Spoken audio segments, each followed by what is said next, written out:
Welcome back to another edition of Ringside Review. I am Athan Hristodulu, as always, joined alongside by Matt Colpitts, taking a look at another edition of Monday Night Raw. A lively crowd in Greenville, South Carolina. They brought the heat. They seemed like they were alive and excited for just about everything that was going on throughout the night. Thought it was a really good show overall. A lot of really good wrestling from start to finish. There was not really any match that I walked away from, even like slightly disappointed. I was actually more pleasantly surprised than anything. But the big announcement that we got to touch on real quick, Tyrese Halliburton joining the 2K franchise for WWE. Matt, any quick thoughts before we talk about the show?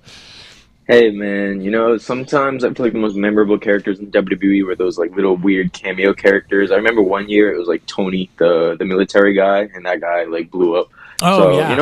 Sure, I'm all for it. Like if we got that one special character, why not? Yeah, I have a lot of opinions about the 2K franchise for wrestling. I just wish it was better, and I feel like focusing on things outside of wrestling is part of why that franchise is where it is. But the actual show itself, breezing past that, starting off, the opening of the show, Gunther, got to talk about him. I just kind of look at this as him kind of getting his mojo back, and I feel like kind of getting his character back on the rails after what was a rocky lead into WrestleMania, and even after the fact, I would say.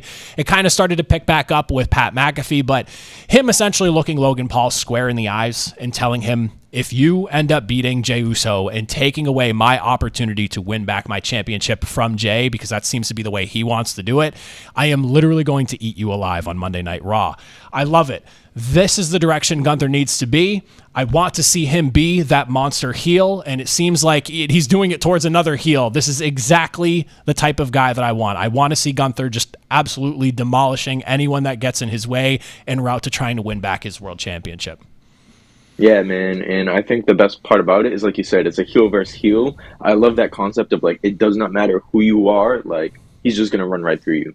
So I love it. I think, again, the whole Pat McAfee match, other than at the end when he kind of showed a little bit of respect, that was the one part where I was like, is he really a monster, or is he just, what is his path? I do think it's nice to see Gunther just picking up steam again, just not playing any games, and kind of tapping into that character of being, like, the actual ring general, like, don't mess with him, and, he's going to pick up whatever title he wants because he can. Yeah. I think the show of respect is more just like a layer to his character of like, yes, no matter who you are, I'll run through you, but I do respect the people willing to put up a fight, and it's clear he does not have actual respect for what we're seeing from Logan Paul, and I think it's a great angle for them to take, and honestly, I'm kind of interested in seeing that matchup down the road with just what we've seen from Logan Paul in the few stints we've gotten to see from him in the ring, and obviously what Gunther brings to the table.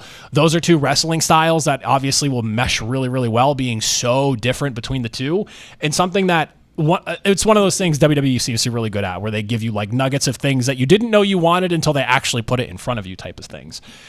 On top of that, though, some of the wrestling matches for the night. A lot of Money in the Bank qualifiers on the women's side of things. We had Roxanne Perez being the first to qualify in a triple threat. A lot of the action between her and Becky Lynch was interesting to me. I think that's something we could see explored down the line. But ultimately, Roxanne coming away with the win.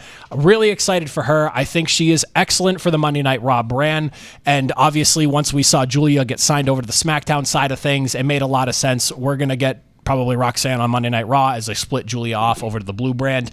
The one thing that I really liked, though, beyond the highlight and opportunity of her being in Money in the Bank, was her introduction to the Judgement Day, a group that, some way or another, always finds itself on TV in angles that just, they grab your attention in one way or another. And with her coming in, and Dom and Finn having, for the last, what feels like handful of months now, having a lot of tension between the two, a lot of that obviously happening in the lead up to WrestleMania and ultimately that Fatal 4-Way match. Now, with Dom, who's been kind of going at Finn about, we need a new member, and Finn finding somebody who I think fits the group perfectly. Like Roxanne, the look, the character she presents, everything is perfect for that group. Bringing in a female instead of another male counterpart like Dom was kind of pushing for, and giving really good reasoning behind it. He goes, you have me, you have Carlito, you have all this backup during your matches. Who do Liv and Raquel have? Literally nobody. Here's an answer. I think that is perfect for what they are going to do going forward with this addition. Obviously, not an official member, unofficially, as Finn put it, but this is perfect direction for Roxanne in her early stages on the main roster.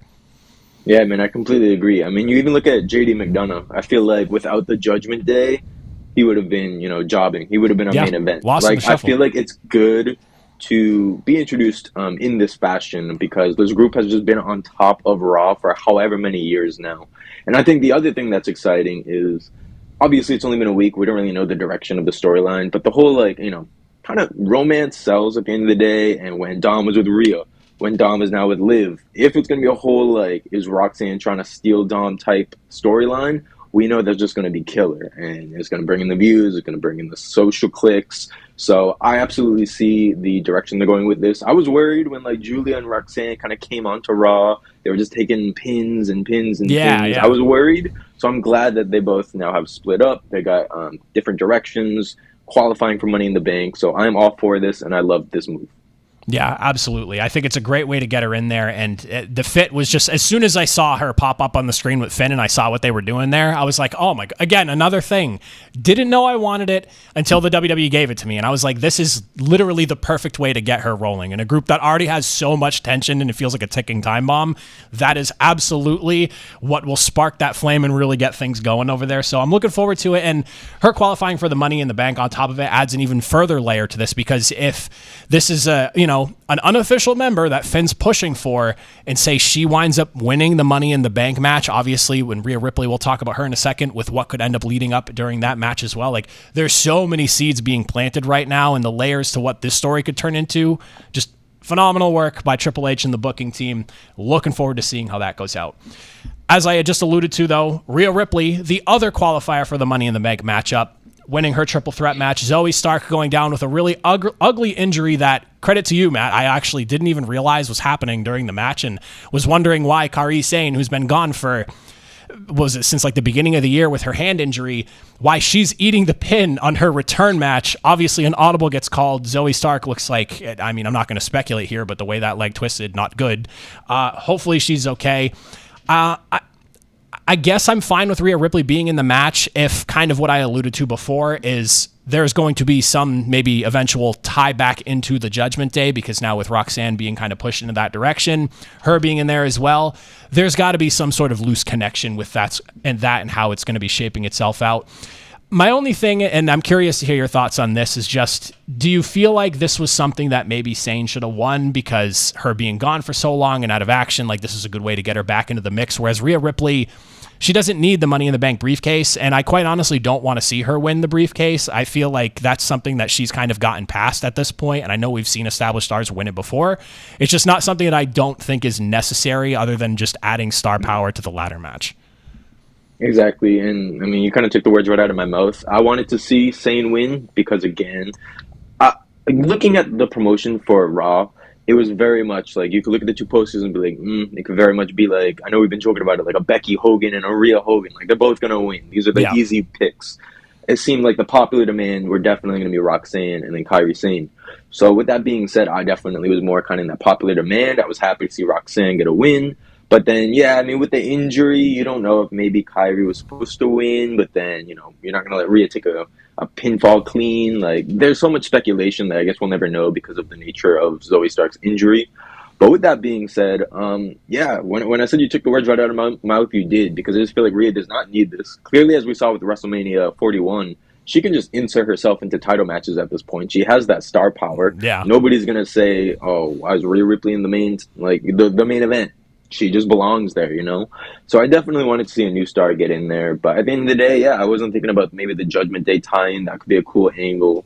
But I don't see Rhea winning the Money in the Bank match, nor do I necessarily want her to. Not because I'm anti-Rhea, but just because she really doesn't need it. She just came out of a world title feud, and for her to just kind of win the Money in the Bank back and get launched right back into it, in my eyes, it almost feels like a little bit of a waste of that briefcase. I feel like that deserves more. Whether it's Alexa Bliss or who I would think is going to be the best pick, Roxanne. I just feel like you need that kind of heel, up-and-comer, someone to help launch them to the next level, and that's typically what the Money in the Bank can do for so many superstars. Yeah, I feel like for me, like again, we're like on the complete same page here. It's just like I love the idea of the Money in the Bank briefcase really launching people's careers, and like I look back to the early days of the matches, like you have Edge who used it to essentially launch his world title reigns that he started getting into in the mid 2000s, and then of course CM Punk right after him. Like there's a lot that you can look at with just launching careers and sending them in the trajectory you want them to go into turning people into superstars. So I really want to see. I'm hoping that this is more so just adding star power to the match than anything else. And like I said, it also feels like maybe it's just a loose tie-in with the Judgment Day where we'll get that eventual face-off of like Rhea Ripley, the former Judgment Day member, versus Roxanne, who maybe in the lead-up gets officially added as a member or is just flirting with the idea. And, you know, she's standing across from her. We get that one-on-one face-off in the ring where it's past and present of the Judgment Day. Like, if that's what they're doing with it, I'm okay with it. But Rhea Ripley doesn't need this, and I don't want to see the Money in the Bank briefcase wasted that way. So I'm glad we're on the same page there. That's definitely what I'm looking for. The last thing I wanted to bring up to you, because this is something that's been kind of a recurring theme, at least for me in my takeaways with the Paul Heyman, Seth Rollins, Bron Breakker dynamic. This is more me just kind of speculating than anything else, but it's something I just can't get away from. And I feel like it got another layer added to it on Monday night. Paul Heyman, interestingly, in a backstage discussion with Jey Uso, was talking about his matchup with Bron Breakker and why that match was happening, from Paul Heyman being the one that booked it to purposely booking it to not be a title match, and very clearly making it obvious to everyone that Breakker's mission is not the championship. It's just whittling down Jey Uso as they work their way through this road of Seth Rollins chasing after the world championship. I have such a hard time believing that. And on top of that, it feels like WWE is, and maybe I'm just so down the rabbit hole in my tinfoil hat conspiracy theory here, but I'm just having such a hard time believing that Bron Breakker is A-okay with just being muscle. Like, there has got to be something here, and it feels like they're dangling it in front of us purposely with Paul Heyman going at such a great length to lay out that Breakker's okay with this situation he's in. As I'm banging the table saying, there's no way he's not. Am I off base here? Like, I want to hear your thoughts on my theory, because I've been spinning this for a couple weeks now, and I feel like every week something is given to me that makes me fall further and further into this story that I'm diving into. Yeah, man, no, I don't think you're crazy, because at the end of the day, it's always kind of the big guy that is held down by kind of the runtier guy. That's always been a storyline. You can even look at it over on SmackDown with Jacob Fatu and Solo Sikoa. Jacob's always been kind of held back and kind of, he's always outshined Solo, but then Solo gets to be kind of the ringleader. Yeah. That's what this feels like it's setting up for long term. I do think Braun's just going to be the muscle for a while. He's young. He's got the years. He's got the time. So he might as well just build that tenure with this soon-to-be, presumably, group, stable, whatever it ends up becoming. I think he can ride it out for a year, two even. And then it's inevitably going to be he's turning on Seth. He's probably going to go on a crazy babyface run, become a world champion, whatever it is. So, yes, I do think that the whole current present day thing where it's like, oh, he's perfectly fine not winning a title makes no sense or makes you panic. But long term, I think he's going to be perfectly fine. He's going to be a multi-time world champion.